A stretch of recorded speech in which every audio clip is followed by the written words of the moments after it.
Gujarat police કોન્સ્ટેબલનો syllabus શું હશે? હાલ જે વિદ્યાર્થીઓ લોકરક્ષક દળ એટલે કે LRD ગુજરાત પોલીસ કોન્સ્ટેબલની તૈયારી કરી રહ્યા છે, તે બધા વિદ્યાર્થીઓના મનમાં માત્ર ને માત્ર એક જ પ્રશ્ન છે. કે પ્રશ્ન કયો?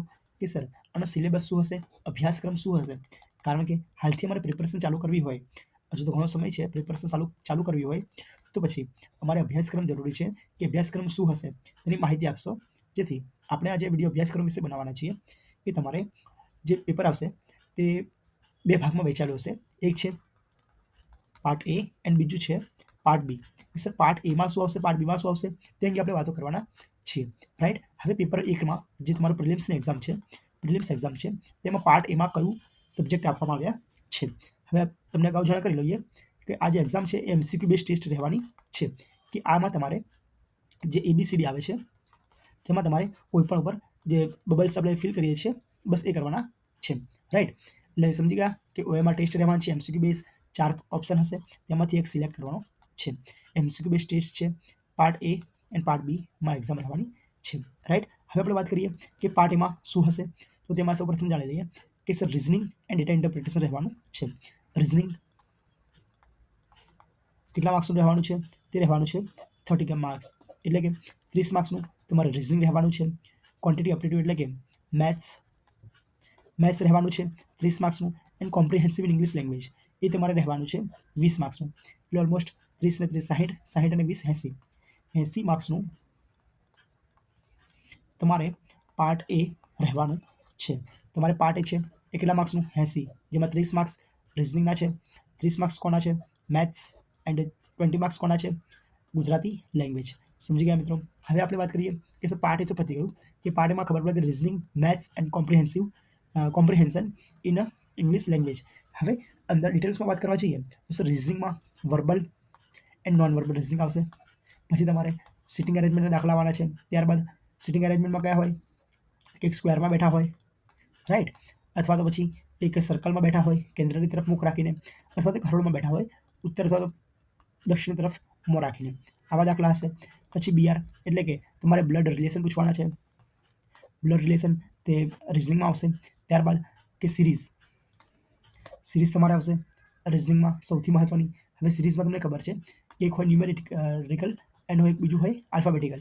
ન્યુમેરિકલમાં ધારો કે કોઈ સંખ્યા આપી હોય કે જસ્ટ ધારી લઈએ કે 25, 36, 49, તો આગળ શું આવશે? આ થઈ ગયું ન્યુમેરિકલ. જ્યારે તમને એવા આપવામાં આવે ZFK, તો આગળ કયું આવશે? આને કહેવાય ન્યુમેરિકલ. હવે આવા રિઝનિંગમાં આવા દાખલા પૂછવામાં આવે છે. અને આ ઉપરાંત તમને સિલોજિઝમ પણ પૂછવામાં આવે છે કે અમુક બકરી બતક છે, અમુક બતક કૂતરા નથી. બસ આ ટાઈપના જે પ્રશ્ન છે સ્ટેટમેન્ટ બેઝ એ તમને પૂછવામાં આવે છે. આ થઈ ગઈ રિઝનિંગ અંગે વાત. 30 માર્ક્સનું શું હશે? હજુ પણ તમારે ડિટેલ્સમાં સિલેબસ જોઈતો હોય અને ટોપિક વાઇઝ જો તમારે PDF અને વિડીયોઝ જોતા હોય તો તમે અમને કમેન્ટ કરી શકો છો કે જેથી અમે તમને પ્રોવાઈડ કરી દઈશું. રાઈટ. રિઝનિંગની વાત થઈ ગઈ. હવે સર મેથ્સમાં 30 માર્ક્સનું છે, તો મારે શું કરવાનું છે? કે મેથ્સની વાત કરવા જઈએ તો મેથ્સમાં ટોટલ માર્ક્સ કેટલા છે? 30 માર્ક્સ. રાઈટ. હવે 30માં તમારે શું કરવાનું રહેશે તે અંગે એક નાનકડી વાત કરી લઈએ કે સૌપ્રથમ તો મેથ્સમાં પર્સન્ટેજ, પ્રોફિટ એન્ડ લોસ, ફિર બીજું પ્રોફિટ એન્ડ લોસ. બીજું શું હશે મેથ્સમાં? ત્યાં છે CI and SI, simple interest, compound interest. આ મુખ્ય ચેપ્ટરની વાત કરીએ છીએ. તેના બાદ પણ તમે અલગ અલગ કરી શકો છો. ડિટેલ્સમાં જવું હોય તો તમે એરેથમેટિક મેથ્સ છે તે પ્રોપર તમારે પૂછવામાં આવે છે. હવે આમાં એરેથમેટિક એટલે કે કોઈ પણ મેથ્સ કરતા હોય તો મેથ્સના બે ભાગ પાડવામાં આવે છે. એક છે એરેથમેટિક અને બીજું હશે એડવાન્સ. એડવાન્સમાં જે મેન્સ્યુરેશન આપણે ભણી ગયા, તે જીઓમેટ્રી ભણી ગયા, તે બધું જે જીઓમેટ્રી આવે તે બધું એડવાન્સ મેથ્સમાં આવે છે. ત્યારબાદ બીજું શું? Sine theta, cos theta, cosec theta, આ જે છે એ એડવાન્સ મેથ્સમાં આવે છે. જ્યારે એરેથમેટિકમાં શું આવે? તો એરેથમેટિકમાં આવી ગયા પર્સન્ટેજ, P&L એટલે પ્રોફિટ એન્ડ લોસ. ત્યારબાદ CI એન્ડ SI. હવે આનો જે ભાગ છે ડિસ્કાઉન્ટ, આ બધા ચેપ્ટરો આમાં ભણવામાં આવે છે. તમને પણ આનો ડિટેલ્સ વિડીયો જોતા હોય તો તમે અમને કમેન્ટ કરી શકો છો કે જેથી અમે તમને પ્રોવાઈડ કરી દઈએ. ત્યારબાદ આવશે ગુજરાતી લેંગ્વેજ. આ પણ એકદમ સરળ હોય છે, જેમાં અલંકાર, છંદ, અલંકાર વગેરે પૂછવામાં આવે છે. અમુક વાક્ય એટલે કે સમાનાર્થી, વિરોધાર્થી, શબ્દ સમૂહ માટે એક શબ્દ અને કહેવતો પણ પૂછવામાં આવે છે. આ ડિટેલ્સમાં વાત કરી દીધી આપણે ત્રણેય ચેપ્ટર વિશે, ત્રણ ટોપિક વિશે, reasoning, maths and Gujarati language. હવે આવી જઈએ પાર્ટ બી ઉપર કે સર પાર્ટ બીમાં શું કરવાનું છે?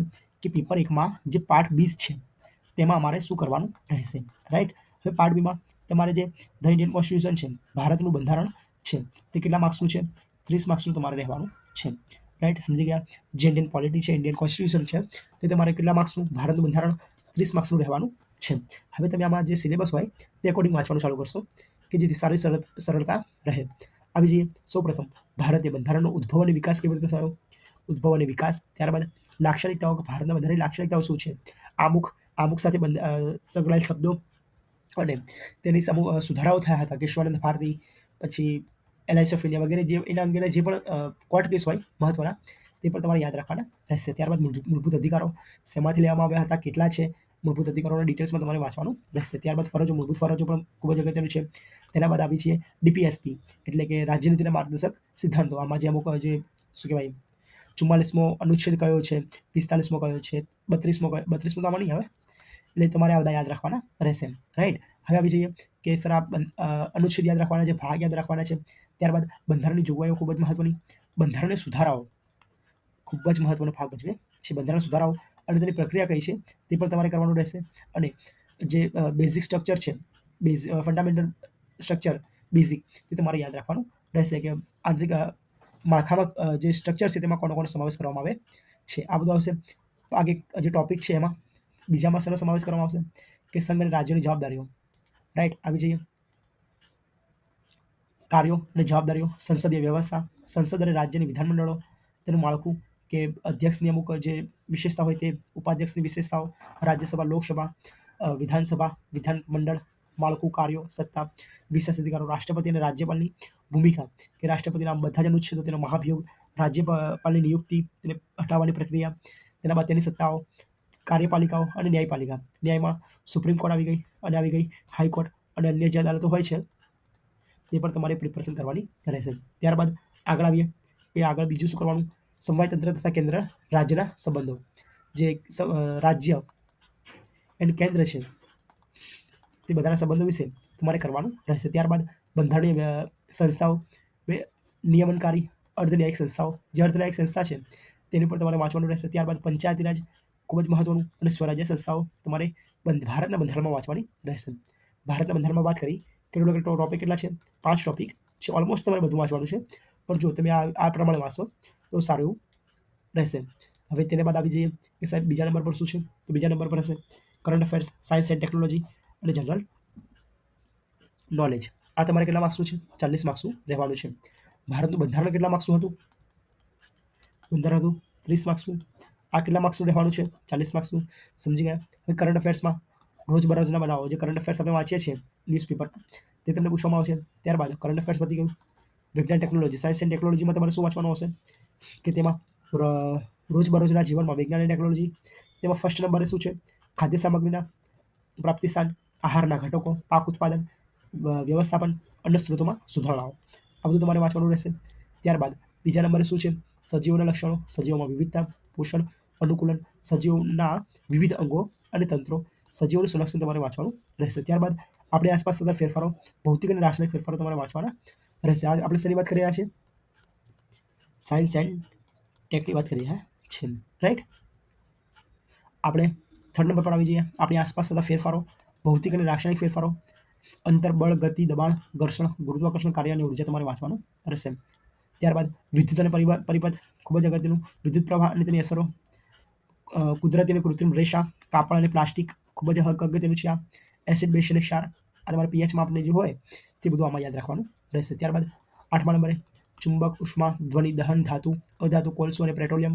ત્યારબાદ 9મા નંબરે સૂક્ષ્મ જીવો, શરીરને સ્વસ્થ શરીર, રોગ અને તેના કારણો, ખૂબ જ અગત્યનું છે. આ મોસ્ટ આઈએમપી કહી શકાય છે. ત્યારબાદ આવી જઈએ કે હવા અને તેનું બંધારણ, પવન, વાવાઝોડું, ચક્રવાત, હવામાન અને આબોહવા અને હવાનું પ્રદૂષણ તમારે વાંચવાનું રહેશે. ત્યારબાદ જલચક્ર, અતિવૃષ્ટિ, અનાવૃષ્ટિ, જળ સંગ્રહ અને જળ સંરક્ષણ, જળ પ્રદૂષણ તમારે વાંચવાનું રહેશે. ત્યારબાદ કચરાનો સંગ્રહ અને તેનો નિકાલ કરવો, તે અગત્યનું છે. આ તમે પર્યાવરણનું જે એન્વાયરમેન્ટ છે તેમાં તમારે વાંચવાનું આવશે. ત્યારબાદ તારાઓ અને સૂર્યમંડળ, ખૂબ જ અગત્યની. જિયોગ્રાફીમાં ભૂમિ, જંગલ અને તેનું મહત્વ, કુદરતી સ્ત્રોતો. ત્યારબાદ ઉર્જાના સ્ત્રોતો, જૈવ રાસાયણિક ચક્રો, ખૂબ જ અગત્યના છે.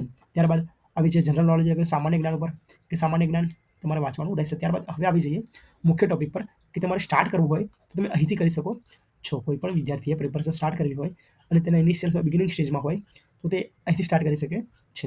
હવે ત્યારે શું વાંચવાનું છે? કેટલું 50 માર્ક્સનું તમારે પૂછવામાં આવશે. 50 માર્ક્સમાં history, cultural heritage, geography, Gujarat અને ભારતનું પૂછવામાં આવે છે. જો તમે એસએસસી, બેંક અથવા તો રેલવે કરતા હોય તો તમારે ઓનલી ઇન્ડિયાનું વાંચવાનું આવે છે. પરંતુ જો તમે કોઈ પણ સ્ટેટ એટલે ગુજરાતની કરો છો તો તમારે ગુજરાતનું પણ વાંચવાનું રહેશે. જે ભૂગોળ છે, ઇતિહાસ છે અને બીજું શું હોય? સાંસ્કૃતિક વારસો. આ તમારે ગુજરાતમાં વાંચવાનું રહેશે. હવે ગુજરાતમાં તમારે શું વાંચવાનું? ઇતિહાસનો સંપૂર્ણ શું કહેવાય સિલેબસ સમજી લઈએ તો સૌપ્રથમ શરૂઆત ક્યાંથી થઈ? સિંધુ ખીણની સભ્યતા, વૈદિક યુગ, જૈન ધર્મ અને બૌદ્ધ ધર્મ, ગણરાજ્યો અને પ્રથમ મગધ સામ્રાજ્ય ખૂબ જ મહત્વનું છે. જે 16 મહાજનપદ હતા તે તમારે અહીં વાંચવાના રહેશે. મધ્ય એશિયાના સંપર્કો અને તેના પરિણામો. પછી આગળ નંદ વંશ, ખૂબ જ અગત્યનું. Maurya, most IMP. આમાંથી પ્રશ્ન પૂછવામાં આવે છે. શૃંગ વંશ, કણવ વંશ, કૃષણ, સાતવાહન, ગુપ્ત, હર્ષવર્ધન, પલ્લવ, ચાલુક્ય, જે દક્ષિણ ભારતના રાજવંશો હતા તેની વાત કરવામાં આવે છે. ગુર્જર પ્રતિહાર, ચોલ, પાલ, દિલ્હી સલ્તનત અહીંયા હતી. મુઘલ સામ્રાજ્ય, બસ આ જ જગ્યાનું. વિજયનગર સામ્રાજ્ય, આ જગ્યા પર મરાઠા અને અન્ય ભારતીય રાજાઓ અને રાજવંશો તમારે વાંચવાના રહેશે. હવે આ બધું જ તમને ધોરણ 11 અને 12ની બુકમાં પ્રોવાઈડ કરેલું છે. તમે વાંચી શકો છો. જીસીઆરટીની વાત કરું છું, આ તમે પ્રિપેર કરી શકો છો. રાજવંશો અને કલા અને સંસ્કૃતિ, ધર્મ સાહિત્ય, કલા સંસ્કૃતિ. ઓકે, ત્યારબાદ 7મા નંબર પર આવી જઈએ કે આ ધોરણ 12નું છે. ધોરણ 12ની જે આર્ટ્સની બુક છે તેમાં તમને આ પ્રોવાઈડ કરવામાં આવ્યું છે કે ભારતમાં યુરોપિયન વેપારી કંપનીઓનું આગમન તથા સર્વોચ્ચતા માટેના સંઘર્ષો. ત્યારબાદ ભારતમાં કંપનીનું શાસન, 1857નો બળવો, ખૂબ જ મહત્વનું છે. મોસ્ટ આઈએમપી કહી શકાય કે 1857નો બળવો અને ભારતમાં બ્રિટિશ શાસનનું સીધું શાસન આવી ગયું. ત્યારબાદ ભારતની સ્વતંત્ર માટેની ચળવળો, ફાઇટ ફોર ફ્રીડમ માટેનું, આઝાદી પછીનું ભારત, ખૂબ જ અગત્યનું. ત્યારબાદ 19મી અને 20મી સદીમાં ભારતના ધાર્મિક અને સુધારાઓ થયા જે આંદોલનો, તે પણ ખૂબ જ અગત્યના છે. અને ગુજરાત, બસ અહીંથી તમારે ખૂબ જ મહત્વનો પોર્શન ચાલુ થઈ જાય છે. ગુજરાતના રાજવંશો, તેના શાસકો, વહીવટતંત્ર, આર્થિક સામાજિક પરિસ્થિતિ, ધર્મ, સાહિત્ય, કલા અને સંસ્કૃતિ. આ તમારે ગુજરાતનું વાંચવાનું રહેશે. સમજી ગયા? હવે આવી જઈએ સાંસ્કૃતિક વારસા ઉપર કે તમારે સાંસ્કૃતિક વારસામાં શું કરવાનું છે. તો સાંસ્કૃતિક વારસામાં સૌપ્રથમ તો ભારત અને ગુજરાતનો સાંસ્કૃતિક વારસો, કળા સ્વરૂપો, સાહિત્ય, શિલ્પ, સ્થાપત્ય, સંગીત અને નૃત્ય તમારે કરવાનું રહેશે. ત્યારબાદ બીજા નંબર પર આવી જઈએ તો ત્યાં આવશે ભારતીય જીવન પરંપરા, મેળા, ઉત્સવો, ખાણીપીણી, પોશાક અને પરંપરા. આ માટેની એક બુક છે હસુતાબેન સેનાણીની, જે ગ્રંથ નિર્માણની બુક આવે તમે પ્રિફર કરી શકો છો. ખૂબ જ અગત્યની છે. તમારે જે બુક લિસ્ટ જોઈતી હોય તો પણ તમે મને સંપર્ક કરી શકો છો, કમેન્ટ્સ કરી શકો છો. તો અમે બુક લિસ્ટ વિશે એક અલગ સારો વિડીયો બનાવી દઈશું. રાઈટ, આ બંને વાત થઈ ગઈ. થર્ડ પર આવી છે કે ગુજરાતના સંગ્રહ સ્થાનો, પુસ્તકાલય, યસ, ધાર્મિક અને સાહિત્યિક મહત્વ શું છે તે અંગે. ચોથું સૌથી અગત્યનું કે ગુજરાતની રંગભૂમિ, નાટકો, ગીતો અને નાટ્ય મંડળીઓ કેટલી થઈ ગઈ. ભવાઈનો ઉલ્લેખ તમે વાંચો ત્યારે આમાં થશે. ત્યારબાદ આદિવાસી જીવન, આદિવાસી જનજીવન, તહેવારો, મેળાઓ, પોશાકો અને ધાર્મિક વિધિઓ. જે ગુજરાતમાં જે આદિવાસીનું મહત્વ છે તે તમને અહીં સમજાશે કે તેમને ગુજરાતને કેટલું બધું આપ્યું છે.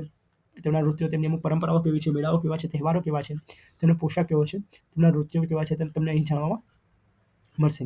ત્યારબાદ આવી જાય છઠ્ઠા ઉપર કે ગુજરાતી સાહિત્ય, પ્રવાહો, વળાંકો, સાહિત્યકારો, સાહિત્યિક રચનાઓ અને સાહિત્યિક સંસ્થાઓ તમને અહીં વાંચવા મળશે. જ્યારે સાતમા મુદ્દામાં શું છે? તીર્થ સ્થળો અને પર્યટન સ્થળો. કે ધારો કે કોઈ પણ રાણકી વાવ કે કોઈ પણ હોય પર્યટન સ્થળમાં, તીર્થ સ્થળોમાં મોઢેરાનું સૂર્ય મંદિર વગેરેની તમારે માહિતી આપવાની રહેશે. ત્યારબાદ આવી છે ગુજરાત અને ભારતના ભૂગોળ ઉપર કે તેમાં સામાન્ય ભૂગોળ, સૂર્યમંડળના ભાગ ઉપર પૃથ્વી, પૃથ્વીની ગતિ, સમય અને ઋતુની વિભાવના.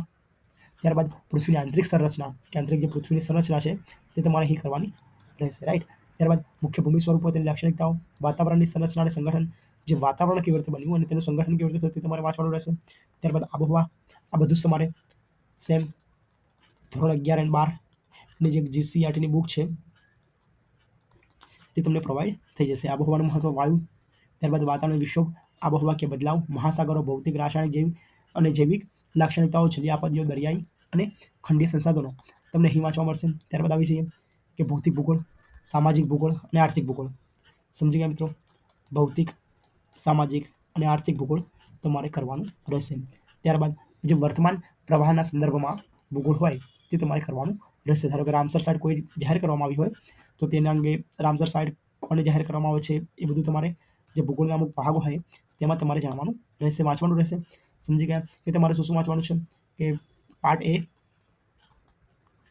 And part B, right? Part A અને પાર્ટ બી છે. પાર્ટ એમાં કેટલા 80 માર્ક્સ હતા. એમાં માત્ર ને માત્ર કયા 3 જ ટોપિક હતા? મેથ્સ, રીઝનિંગ અને ગુજરાતી. સમજી ગયા? પાર્ટ બીમાં તમારે શું શું વાંચવાનું હશે? કે બંધારણ, હિસ્ટ્રી એટલે કે ઇતિહાસ. ત્યારબાદ બીજું તમારું શું આવશે? બંધારણ, ઇતિહાસ. ત્યારબાદ કલ્ચર. ત્યારબાદ